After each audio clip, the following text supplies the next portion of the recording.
Okay. Alhamdulillah kita sambung balik untuk soalannya.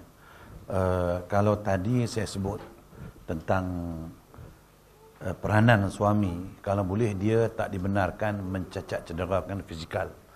Samalah juga dia tak dibenarkan mencacat cederakan segi perasaan. Pun disebut dalam Quran bahawa suami nak bertutur dengan isteri sepatutnya menggunakan tuturan yang baik. Disebut dengan firman-Nya auzubillahi minasyaitanir rajim wa ashiruhunna bil ma'ruf fa in karihtumuhunna fa asa an takrahu syai'a wa yaj'alallahu fihi khairan katsira. Sadaqallahul azim. Artinya suami-suami dikehendaki supaya menggauli isterinya dengan pergaulan yang baik, sama ada segi pertuturan maupun dari segi pergaulan. Berarti pada ayat ini jelas suami tak dibenarkan menggunakan bahasa-bahasa yang kasar, bahasa-bahasa yang kesat, bila lagi mencaci, hamun, maki kepada isteri dia. Ini banyak berlaku di kalangan suami. Kadang-kadang banyak menggunakan perkataan kasar, mencaci, maki, hamun. Ini pun tak dibenar oleh Islam. Wallahu alam. Ustaz, soalan 2. Bagaimana cara untuk menghadapi suami yang kejam dan selalu ingin menggunakan label suami atau pemimpin untuk selalu saja menang? Ya, ini pun satu masalah ya. Sebab seperti saya katakan tadi, kalau suami itu betul-betul dia faham, dia tak bertindak di luar batas-batas kekeluargaan. Artinya kalau dia faham tentang tanggungjawab dia, tak payahlah isteri sibuk-sibuk dan bertindak. Sebab dalam hal ini Islam tidak mengenaki isteri itu bertindak ke atas suami. Cuma suami dia kenaki bertindak ke atas isteri.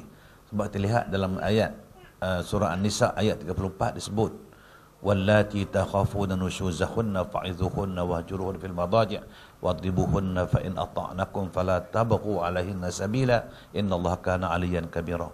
Ayat 34 surah An-Nisa disebut. Maknanya kalau isteri itu didapati nusyuz, durhaka, tak taat, tak hormat, maka suami diminta supaya menyelesaikan, mengatasi masa nusyuz isteri dia. Sebut dalam ayat yang tadi. Tetapi isteri tak dikenaki. Cuma Allah sebut dalam firman-Nya auzubillahi minasyaitanir rajim wa inni mar'atun khafat min ba'liha nusyuzan wa i'radan fala junaha 'alaihima an yusliha bainahuma sulha was-sulhu khair. Sadaqallahul azim. Yang bermaksud kalau isteri pula bimbang yang suami akan berlaku nusyuz, bersifat garang, cengeng, bengking, keras, maka Allah kata tidak bila salah isteri itu mencari jalan damai. Mana kita sanggup melepaskan hak-hak kita, betul asuhlah sikit. Lebih-lebih lagi kalau isteri itu ada dua, ada suami itu ada dua isteri. Allah kata ya fala junaha 'alaihim an yusliha. Jadi isteri kalau cari jalan-jalan perdamaian. Macam mana nak melembut hati suami, nak mendamaikan hati dia, itu dia saja. Adapun nak nasihat dia, Islam tak benarkan. Melainkan kalau boleh, kata ulama, kalau isteri boleh nasihat suami, dengan nasihat itu boleh mendatang kebaikan, dia boleh teruskan. Tapi kalau nasihat mendatang keburukan, tegur saja kena sepak, tegur kena sepak, tak salah, biarlah. Ya. Hanya kita doa saja kepada Allah mudah-mudahan. Dan ini pun sebenarnya kalau dilihat dalam enactment pun, di antara sebab-sebab di mana isteri harus minta pasah, kalau suami itu zalim, itu boleh. Kalau kaki pukul, kaki marah, cengeng, boleh ditutup pasah kepada pihak berkenaan. Wallahu a'lam. Apakah amalan-amalan atau doa-doa yang baik untuk dilakukan untuk seisi keluarga demi membentuk sakinah dan mawaddah di dalam rumah tangga, Ustaz? Ini pun penting ya, sebab dalam kehidupan keluarga pun doa memainkan peranan penting. Ya. Doa memainkan peranan penting. Sama ada suami berdoa, isteri berdoa, anak-anak berdoa, ataupun suami berdoa, anak-anak dan isteri mengaminkan. Kita minta kepada Allah supaya kita dikurniakan rumah tangga yang bahagia, sama ada anak-anak yang berbakti, suami yang baik, isteri-isteri yang baik, insya-Allah melalui doa ya. Cuma saya terlupa nak sambung yang tadi tu. Kalau sekiranya seorang isteri mendapati suami dia ni keras, garang, cengeng, bengking, kita boleh amalkan ni nak bagi petua, bukan petua ya. Sebab kalau fatwa hanya mufti boleh bagi fatwa, tapi kalau petua Syekh Wan pun boleh bagi petua. Ya. Petua dia kalau kita ada suami-suami yang cengeng, ataupun suami mendapati isteri dia cengeng sangat, keras hati, bengking, garang, dia boleh amalkan 6 ayat yang pertama daripada awal surah Taha. Cuma bacalah awal surah Taha, Kalau isteri ni kata kalau dia mampu baca masa dia jaga, bacalah. Bagi dalam air, bagi dia minum ke, ataupun tiup di ubun-ubun dia masa dia tidur ke. Macam kalau suami yang garang-garang kan, takkan berani isteri nak baca depan dia. Kena menyampau ke kehinanya ya. Tunggulah masa dia tidur, tengah-tengah tidur tu pasti dia tidur, pergi dekat muka dia baca Bismillahirrahmanirrahim. Taha ma anzalna alaikal Qur'ana litashqa illa tadhkiratan liman yakhsha tanzilan mimman khalaqal arda was samawati al-ula ar-rahmanu 'alal 'arsy istawa lahu ma fis samawati wa ma fil ardi wa ma bainahuma wa ma tahta ath-thara. Berapa ayat? 6 ayat. Tiup ke arah muka dia atau ubun-ubun dia. Kau boleh amalkan insya-Allah. Inilah ayat salah satu yang terdapat dalam Quran yang menyebabkan hati Sayyidina Umar yang sekeras macam batu boleh lembut dengan baca 6 ayat ini saja. InsyaAllah kalau kita amalkan, sama ada isteri baca untuk suami, atau suami baca untuk isteri, atau mak bapak baca untuk anak-anak. Kalau anak-anak boleh ada jaga, panggil nak mari sini. Baca nak tiup, usap ubun-ubun dia, ataupun baca pada air bagi dia minum, insya-Allah. Mudah-mudahan lembutlah hati mereka, insya-Allah. Ini ilmu ni dia. Ini petua bukan fatwa ya. Okey. Soalan keempat, para peserta yang ada soalan sila berikan pada saya kalau dah tulis ni sekarang. Ustaz, apa hukum seorang isteri mengambil wangnya atau wang suami tanpa pengetahuan suami? Berdosakah hukumnya? Maksud jawab hukum ni payah sikit. Dia kalau isteri ambil wang suami, saya senang tak, saya nak bawa kaedah aja, tak kira lah wang suami wang siapa. Kaedah dia kalau kita kata mencuri, definisi mencuri tu apa dia? Ulama-ulama kata mencuri adalah kita ambil sesuatu yang bukan hak kita tetapi ambil pada milik orang lain tanpa pengetahuan tuan punya dan tidak disukai olehnya. Itu curi. Saya ulang sekali ya. Kita ambil sesuatu yang bukan hak kita tetapi hak orang lain yang ada tuannya tanpa pengetahuan tuannya dan tidak disukai oleh tuannya. Itu pencuri. Jadi bila kita ambil duit suami ni, curi ke tidak? Maknanya duit tu hak kita, hak dia. Nanti dulu tanya. Sekarang ni hak dia kan? Masa kita ambil dia tahu tak? Tak tahu. Kalau tahu dia redha tak? Belum tahu. Maknanya biasanya kalau duit saya hilang, saya tak redha. Saya tak redha. Satu siapa ambil, mungkin isteri saya ambil, mungkin anak saya ambil, tapi saya jaranglah. Ya. Mana kalau berlaku itu mencuri. Baik. Kalau gitu ulama-ulama kata cuba tengok. Kalau hukum potong tangan itu dikenal atas orang yang mencuri, tetapi nak isbatkan dia yang dia layak dipotong tangan, bukan sebab pencuri kena potong tangan. Dia kena ambil kira yang dia ambil itu hak siapa? Hak siapa? Itu kalau hak suami, hak tu tak tahulah. Hak bukan hak dia. Yang kedua pula, banyak mana dia ambil? Di mana dia ambil? Dia kata dia ambil tak tepi jalan. Itu layak dia ambil, tak kena potong. Kalau kau tinggal tepi jalan, buat apa?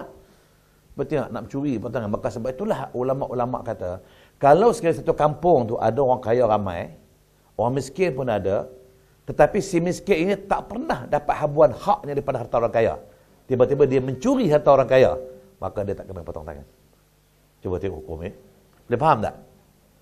Saya orang miskin. Ramai orang kaya, tak pernah saya dapat zakat, tak pernah dapat sedekah, tak pernah dapat habuan. Itu hak saya.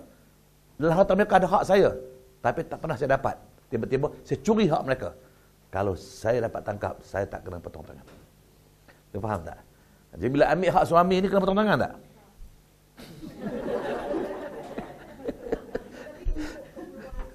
Ya, ini qila waqal. Ada ulama kata dikira salah jika sekiranya suami itu bakhil dan kedekut. Itu syarat dia. Tapi kalau suami itu pemurah, asal dapat bulan bagi, ada duit bagi, itu nak curi lagi. Itu kenalah. Jangan cakap tak salah. Okey. Tengok sebab lah kalau suami tak pernah bagi duit, minta RM1 bagi RM1, minta RM10 bagi RM10, bakhil dan kedekut. Sedangkan isteri tak berhak dapat habuan dia, itu dia boleh curi. Dia sebab dalam harta suami itu ada sebahagian harta isteri. Sebab ulama-ulama kata harta suami itu ada 3 jenis. Dia ada harta yang milik suami 100%, ada harta yang milik isteri 100% habuan dia, dan ada harta milik bersama. Jadi harta definisi yang mana? Milik bersama ke, milik kita, milik dia. Kalau isteri tak pernah dapat hak dia, tak pernah bagi langsung, maka ada hak dalam harta suami itu. Itu hak dia boleh ambil. Walaupun curi. Ya? Tetapi kalau harta tu suami kata, ini peti cash, kita boleh belanja bersama. Itu hak bersama. Kalau suami kata, ini hak kamu, ini hak bersama, ini hak aku. Hak aku tu kalau curi juga, itu curi nama aja. Wallahualam. Ya. Seterusnya, Ustaz, apakah itu suami dayus? Pada masa ini kebanyakan isteri bekerja. Apakah pandangan Islam terhadap nafkah dalam situasi begini? Dia sebenarnya perkataan dayus tu kita kena faham. Ya, apa dia perkataan dayus? Memang disebutlah hadis. Dayus bahasa Arab sebenarnya. Ya. Salasatun la yanzurullahu ilaihim yaumal qiyamah. Allah Nabi kata 3 jenis manusia yang Allah tak akan pandang mereka pada hari kiamat. Salasatun la yanzurullahu ilaihim yaumal qiyamah. 3 jenis manusia Allah tak akan pandang. Benci, maksud bencilah. Yang pertama sekali ialah al-aquli walidaih, iaitu orang-orang yang durhaka kedua ibu bapa, dan yang kedua ad-dayus. Sebut dayus tu. Dan yang ketiga al-mar'atul mutarajjilatul mutasyabbihatu birijal. Itu perempuan-perempuan yang menyerupai lelaki. Kalau perempuan pakaian lelaki, lagak macam lelaki, semua macam lelaki. Itu 3 jenis manusia yang takkan Allah pandang mereka. Cubalah hadis ini disebut perkataan dayus. Siapa dayus? Kalau kita bacalah syarah-syarah hadis seperti dalam kitab Fathul Munaim contohnya. Dalam bicara hadis ini dia kata yang dimaksud suami dayus itu ialah suami yang mencemarkan kehormatan isterinya. Itu dia saja. Mana dia biar isteri dia tak tutup aurat. Dia biar isteri dia bergaul dengan lelaki lain. Tak ambil kisah isteri dia, itu saja yang suami yang dayus. Adapun soal kalau dia tak bekerja, isteri bekerja, dia makan duit isteri, itu bukan makna dayus. Dayus hanya suami yang mencemarkan kehormatan isteri, itu dia saja. Adapun kalau isteri dia buat salah, misalnya jahat ke, cari lelaki lain, dia tak menceraikan, itu tak dayus. Tak mesti bila isteri tersalah, kita mesti menceraikan, tak mesti. Itu kesilapan kita tentang pengertian dayus. Jadi mungkin suami tak ada kerja, tiba-tiba isteri bekerja. Setiap bulan dapat duit isteri, maka dia berhak menerima duit itu walaupun dengan cara berhutang. Ulama fiqh sebut tu. Dia berhak dapat duit daripada isteri dia walaupun dengan cara berhutang. Okey abang, saya boleh bagi dengan syarat hutang. Bulan lepas abang ambil 200. Saya tulis 200. Sebab lagi 200 dapat 400. Kalau isteri kata tak apalah abang tak ada kerja, abang ambil lah. Tak salah. Ya. Sebab tu isteri suami tak ada kerja, tak salah, boleh. Maka sebab tu kalau isteri tu pergi kerja dengan keizinan suami, syarat izin tu. Isteri nak bekerja mesti dengan izin. Kita mesti ingat keizinan itu ada nilainya. Ya. Keizinan itu ada. Oleh kerana abang izin saya bekerja, dapat gaji abang ambil lah sikit dah, ambil lah untuk okok dia okok. Itu bukan rasuah nama dia. Ya. Hululah. Suami boleh makan. Ya. Okey, wallahu a'lam. Tadi ada terkendala sekejap untuk jatuh. Apa jatuh? Whiteboard jatuh. Angin tiup. Angin tiup. Okey, ni saya kurang pasti soalan dia, Ustaz. Bagaimana menilai puasa dari hari ke hari berikutnya? Kedua, adakah kedudukan pahala puasa itu bersama atau sama orang yang sabar? Macam menilai puasa dari hari ke hari. Macam mana ya? Bagaimana menilai puasa dari hari ke hari? Tak jelas saya. Cuma kalau tanya tentang nilai puasa itu memang berbeza. Setiap puasa bagi seorang itu lain nilainya. Tapi kalau kita kata kebaikannya mungkin berlainan. Seorang manusia puasa dengan orang yang puasa. Kalau kita kata puasa saya dan puasa tuan-tuan mungkin tak bersama. Mungkin puasa tuan lebih baik pada saya. Mungkin puasa tuan-tuan lebih rendah. Mungkin dia tak sama dia punya. Tapi puasanya sah, itu segi sama. Sah sama. Cuma segi kelebihannya, mungkin saya puasa betul-betul saya puasa. Tuan-tuan puasa tak makan tak minum tapi main teruk. Tengok gambar lucah. Kurang sikit. Puasa sah tak? Sah sebab puasa ada dua. Puasa ada dua. Ya? Puasa artinya jangan kita buat sesuatu yang boleh membatalkan puasa. Seperti makan, minum. Ini membatalkan puasa. Dan jangan kita buat sesuatu yang boleh membatalkan pahala puasa. Ada dua tu. Jadi mungkin puasa tuan-tuan sah, tak batal. Tapi pahala Habis tengok jeling betih orang, tengok gambar lucah, main teruk keling sampai ke petang. Itu maknanya saya kata dia punya tingkatan puasa berbeza antara seorang dengan orang yang lain. Allahu a'lam. Tak ada soalan dalam kertas? Ada. Ya, okey. Ni Ada. Ustaz, Ada lagi. bagaimana boleh kita beritahu pada pasangan suami isteri, iaitu saudara kita sendiri, yang isterinya selama berpuluh tahun memanggil suaminya dengan panggilan nama, khuatir isterinya tak boleh biasa dengan panggilan abang? Kita kena beritahu lah. Kalau boleh beritahu kata, saya dapat tahu, saya dengar ada ustaz kata, sebutlah saya kata, Islam tak membenarkan isteri panggil nama suami. Kalau dia panggil nama, itu maknanya isteri itu tidak hormat kepada suami. Sedangkan Islam suruh isteri hormat kepada suami. Jangan panggil nama. Habis panggil apa? Panggil abang lah. Alamak, jijik lah kata dia. Panggil abang jijik. Dia dulu sebelum kahwin, I love you darling. Darling. Lebih jijik lagi. Belum kahwin, mula darling. Lepas kahwin, ling. Lama-lama, kok, lingkupnya. Dia untuk nasihatkan, dia cakap lah mana Islam tak benarkan. Mana Islam mengendaki isteri hormat kepada suami sebagai ketua keluarga. Kalau nak damai rumah tangga, nak sejahtera keluarga, jangan panggil nama suami. Panggil dengan panggilan yang ada unsur-unsur hormat. Jadi biasa begitu-gitu je. Okey? Dan lagi. Bolehkah isteri menjadi makmum kepada suami yang bacaan Quran kurang baik dan tidak cuba membaikinya? Pertama, atau belajar. Kedua, bagaimana cara membayar fidyah yang ditangguh untuk orang yang masih hidup? Yang kedua tu tak jelas ya. Yang pertama, kalau sekadar bacaannya tidak betul, segi tajwid saja, sah dia menjadi imam ya. Dengan syarat jangan kerusakan bacaan itu boleh mengubahkan makna yang boleh membatalkan sembahyang atau tak sah sembahyang. Selalu cuma telur sikit, dia orang Jawa misalnya, suami tu orang Jawa, baca telur Jawa sikit tak apa, sembahyang boleh sah. Dan boleh isteri jadi makmum. Cuma yang fidyah tadi itu, fidyah apa tu? Fidyah apa? Fidyah banyak ni. Dia fidyah puasa. Fidyah puasa. Maksudnya macam mana ya? Maknanya fidyah yang tangguh puasa orang masih hidup. Dia begini aja, kalau seorang tak puasa, tiba-tiba dia tak sempat nak qada puasa sepanjang setahun. Kita katalah macam Ramadan lepas, dia ada tinggal puasa 7 hari misal kan. Ataupun dia sempat qada 5 hari, 2 hari belum sempat, dah masuk Ramadan pula. Berarti dia tangguh 2 hari. Maka 2 hari yang tertinggal ini, sampai Ramadan pula, tahun depan dia kena qada 2 hari, dia kena bayar fidyah 2 cupak.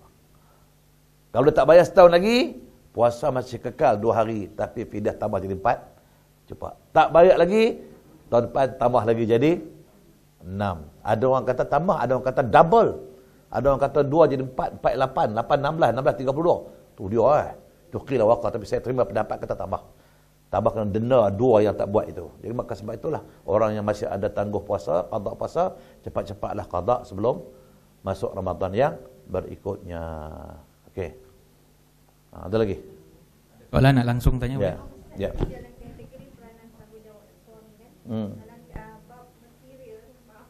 Ya. Semua bukan pengenalan dalam sajalah.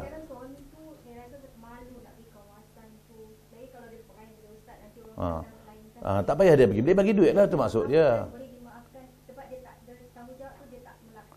Di segi mana menyedia pakaian? Dia kalau dia tak boleh beli, dia bagi duit bagi bini beli. Tak mesti dia. Takkan saya beli surat dalam bini saya kot. Mana tahu saya berapa? Dah maksud dia itu tanggungjawab. Mana bila dia kena menyediakan, bukan mesti dia kena beli. Dia kalau dia tak boleh beli, bukan kadang-kadang saya beli warna merah, dia kata apa yang merah sangat ni, kata dia.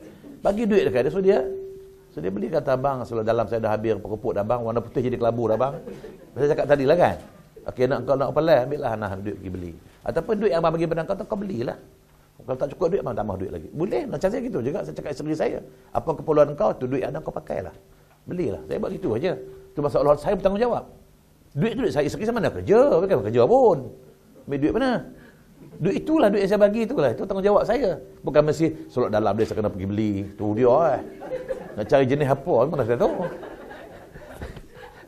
Wallahu a'lam. Okey.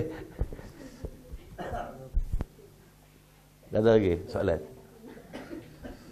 Suami yang pergi solat berjemaah di masjid sementara isteri dan anak solat di rumah, adakah ini lebih baik dari suami menjadi imam di rumah dan solat berjemaah dengan isteri dengan anak? Ya. Ini pun satu ya, sebenarnya dialah, kalau bagi saya lah, dia jangan terus berjemaah di rumah bersama keluarga dan jangan terus berjemaah di masjid bersama makmum. Sebab saya adalah sebagai suami, dia kena bahagi masa, ada ketika-ketika dia ke masjid, ada ketika-ketika dia di rumah. Tetapi kalau isteri dia boleh hajak pergi masjid, lebih baik dia bawa isteri dia pergi ke masjid. Tapi kalau isteri tak boleh pergi masjid kerana mungkin ada anak kecil ke apa-apa, maka sesekali dia berimamkan, berjemaah di, macam saya contoh, saya kalau subuh dengan maghrib saya di rumah. Dia kadang-kadang subuh dengan maghrib saya mesti di rumah. Kalau hal zuhur kadang-kadang saya pergi masjid, kadang-kadang saya di rumah. Sama macam Isyak. Sebab saya kata untuk maghrib dengan subuh itu untuk keluarga saya. Kadang subuh, saya panggil kejut keluarga, kita panggil subuh berjamaah. Maghrib itu saya wajibkan setiap maghrib. Saya wajibkan keluarga saya, kalau saya tak ada ke mana-mana, saya tak keluar ceramah, saya wajibkan keluarga saya kita berjamaah di rumah saya. Dan kalau malam jemaat, bukan sekejap bermaghrib, jemaah tapi kita tahlil untuk arwah. Saya setiap jemaat, saya tahlil untuk arwah mak ayah saya. Sebab tu saya never, tak pernah saya panggil orang lain bertahlil di rumah saya. Never, tak pernah seumur hidup. Sebab kadang-kadang saya buat makan jamuan pun, saya panggil orang pergi makan. Kalau orang tanya, Ustaz tak ada buat doa apa ke? Doa apa? Tahlil. Tak payah, saya buat sendiri, saya kata. Saya panggil makan, saya makan belah habis cerita. Sebab tu rumah saya tak ada, saya tahlil orang tak ada. Saya tak pernah panggil orang untuk tahlil rumah saya.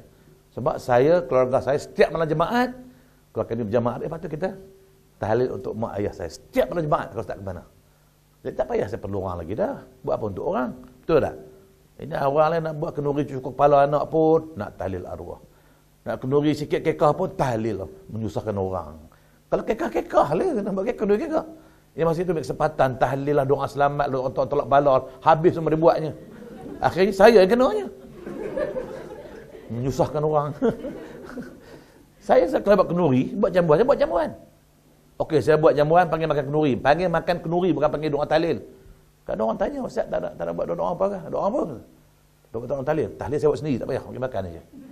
Dengan syarat makan balik, belah tu orang lama, menyusahkan orang. Allahu a'lam. Ada soalan lagi? On the spotnya saya langsung. Tak, saya nak tuan-tuan kalau boleh lah. Kita tahlil untuk mak ayah kita. Seelok-elok doa, seelok-elok hadiah bacaan Quran, pahala dia, sebab baik dilakoni anak kepada mak bapak dia. Tu yang kita kata idza mata ibn Adam in qaf amal illa min salas. Bila mati seorang itu putus amalan yang ketiga. Satu datang anak tu kita kena